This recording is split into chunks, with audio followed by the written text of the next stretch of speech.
He is, by any measure, one of the last great movie stars, a face as iconic and recognizable as the Hollywood sign itself. For decades, Johnny Depp was the chameleon we celebrated, the artist we indulged, the eccentric we whispered about with a grin. He was the box office gold that studios happily minted, the actor who could disappear into a pirate, a mad hatter, or a demon barber, and in doing so, become more vividly himself in our collective imagination.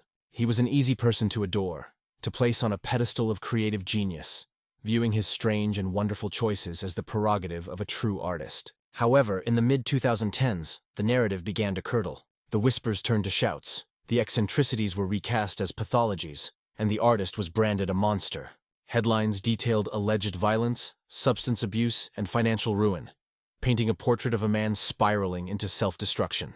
And while this is not an attempt to sanctify Johnny Depp or erase the complexities of his personal life, there is another perspective to consider, one that might make his defiance not just understandable, but a seismic event that cracked the very foundation of the Hollywood machine. For Johnny Depp did something far more dangerous than any scandal. He stopped playing the game, turned to face the system that created him, and in a very public courtroom, he exposed its secrets.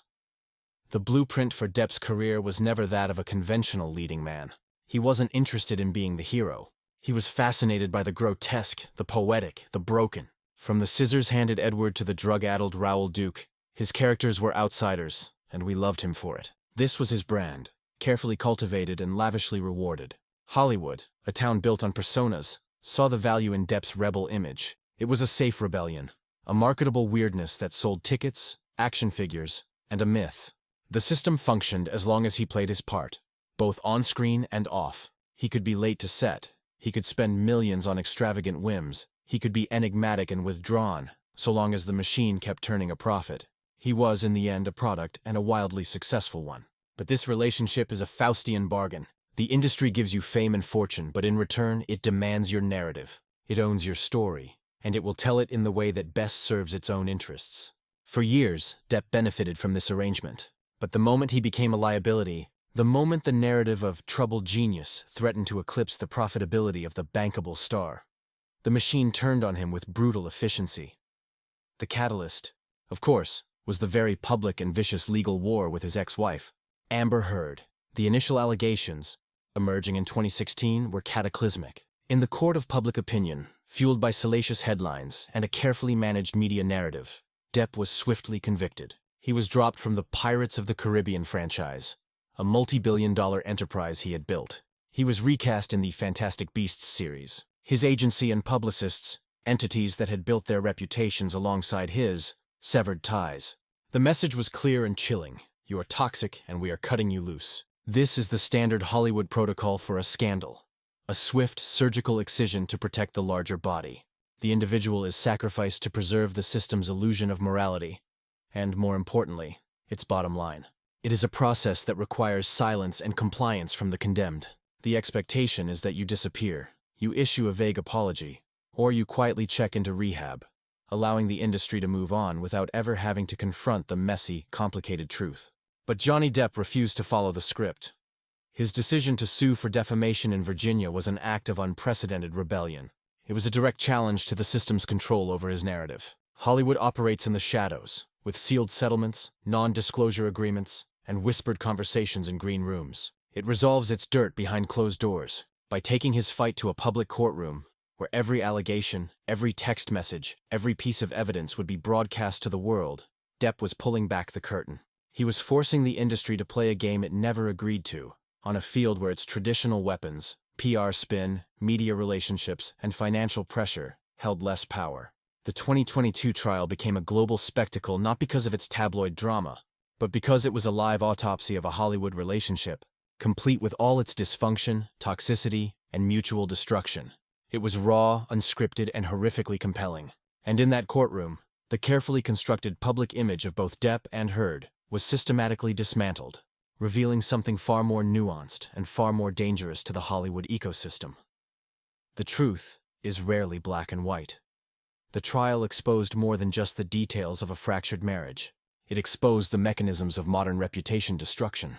The world watched as Depp's team presented evidence of what they argued was mutual abuse, of Heard's own alleged violence, and most damningly, of what they framed as calculated hoaxes and exaggerated claims.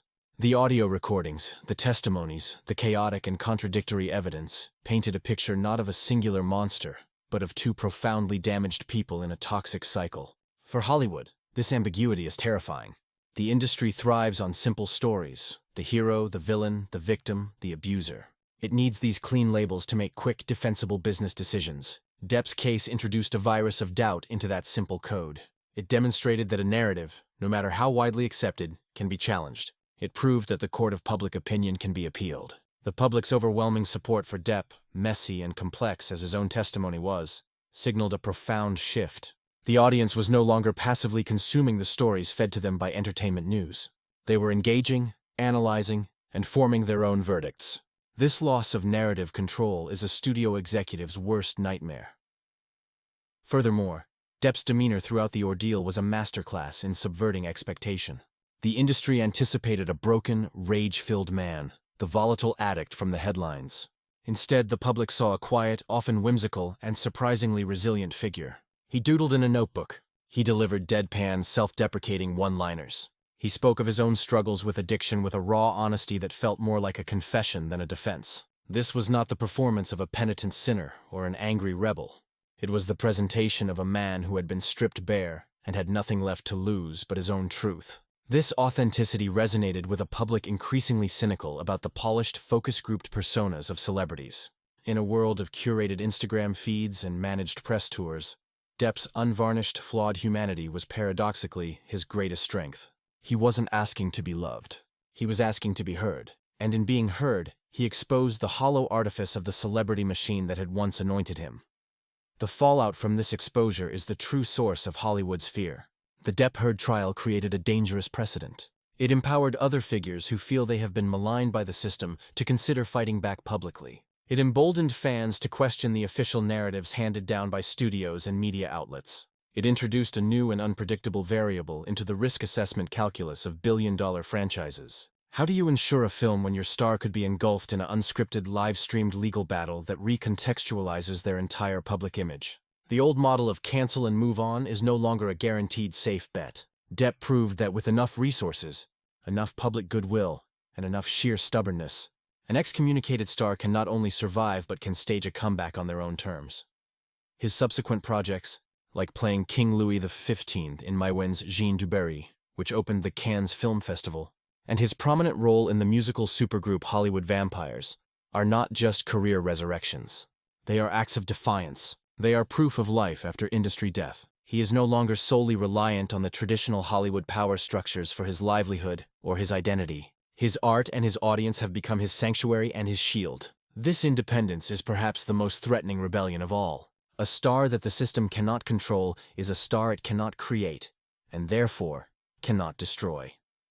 In the end, Johnny Depp is feared not because he is a villain, but because he is a mirror. He reflects back to Hollywood its own hypocrisy, its ruthless commodification of human beings, and its fragile dependence on narratives it can no longer fully control. His journey from beloved eccentric to industry pariah to resilient survivor has laid bare the brutal transaction at the heart of fame.